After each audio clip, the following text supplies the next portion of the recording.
Okay, here we are.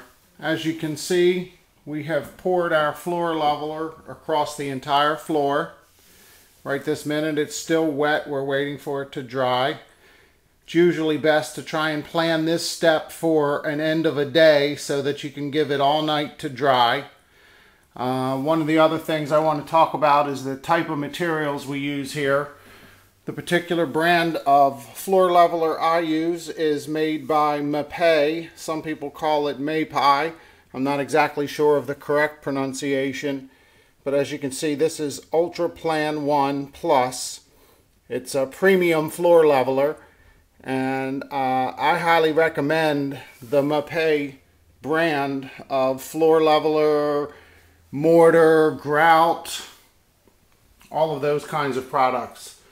It's very important with that particular product to use a good brand, not something off the shelf, and you cannot use a latex-based floor leveler for this application. It must be a mortar-based application.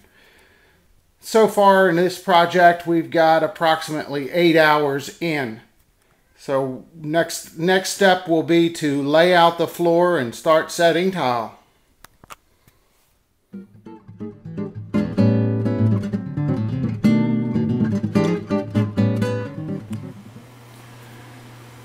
Okay, our floor leveler has dried.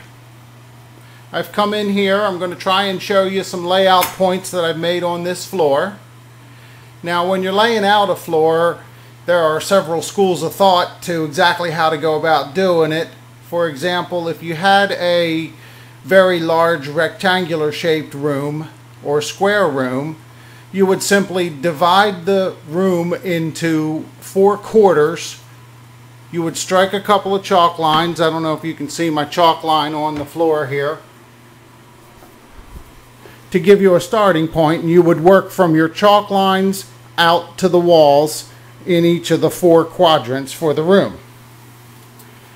However, when you're in an irregular shaped area, such as this bathroom or a very small area, sometimes what I like to do is just figure out what makes sense based on the size tile we're installing. As you can see, I've laid some tile down on the floor to just give me a feel for how this room is going to lay out.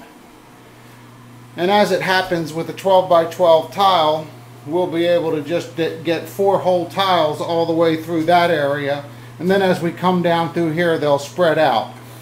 The thing you want to avoid when laying out the floor is you want to avoid having a whole piece or a very large piece on one wall or one stop point and ending up at the other wall with a little 1-inch sliver of tile. So by laying out the floor and measuring it before you start, you have a pretty good idea of how big a cut you're going to have on each of your 4 walls. So now we're finally at the fun point. As I said in the previous clip, we've had about 8 hours into this. So now we're going to start setting the tile. I've already mixed up my mortar. One of the things, and the instructions on the bag of mortar tell you exactly how to do it. I suggest to start with, just follow the directions on the bag for the amounts of water versus mortar. And get a real good mixture. Use a nice heavy drill with a mixing bar. To do this by hand you can with small quantities, but to do anything large you really need a drill and a mixer. It's very important after you mix up the mortar to go ahead and let it slake, as they call it, and the instructions on the bag will tell you to do this, which simply is to let it set for 10 minutes, 15 minutes, and then run the mixer through it again. And at this point we've laid out the floor. I know exactly where I'm going to start and what I'm going to do, so we're going to go ahead and set some tile.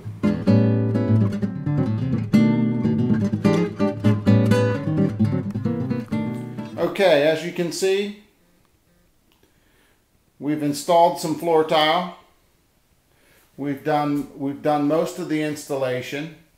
We got rather lucky there in that section. As you can see, we had no tile that needed to be cut.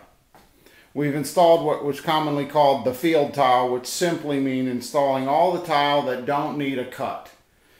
Now that they're installed and dry, and that took us to do that entire floor of field tile, probably an hour and a half, 2 hours to install. I want to point out here real close, I think you can see them in the video, I did use tile spacers. I recommend using tile spacers. I've been setting tile for the better part of 10 years now, and I still use spacers.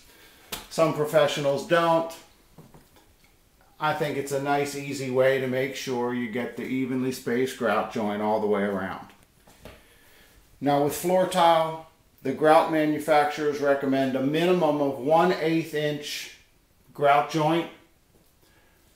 Most floor or tile setters will tell you you should have a 1/4 inch.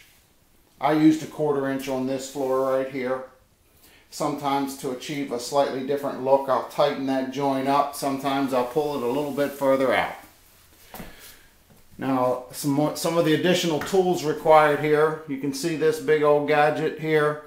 That's simply, I call it a score cutter. This particular model is about $400 or $500. You just simply take the tile,